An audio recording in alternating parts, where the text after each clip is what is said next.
An early morning fire in downtown Kalamazoo has damaged a local bakery. Here's a picture sent in from one of our viewers through Report It today.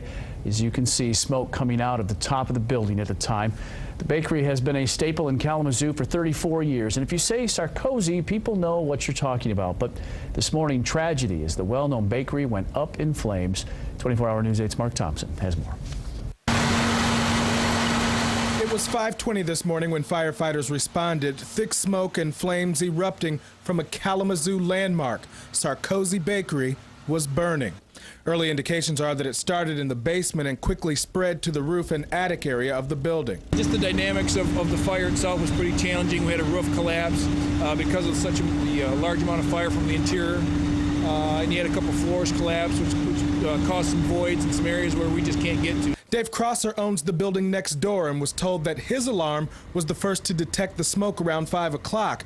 And talk about damage by proximity, the basement in his building is now filled with about 5 feet of firefighting water. We were doing major renovations on my building too, so this is an enormous setback. Battling not only fire but also snow and ice, one firefighter sustained minor injuries and was taken to the hospital for treatment.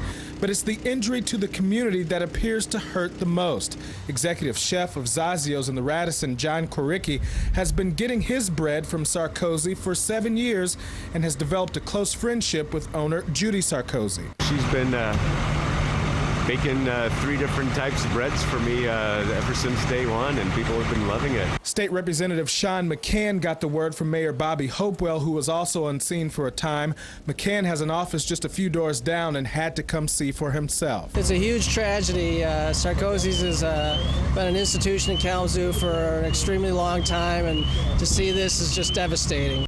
Steve Deisler from the business development firm Downtown Kalamazoo, Inc. looked on in disbelief as well and says on this block, Judy Sarkozy and the goods she baked daily made a difference. She spurred development on some of these other buildings next door, and things were really improving on this block, and we're going to do everything we can to help out. In Kalamazoo, Mark Thompson, 24-hour News 8.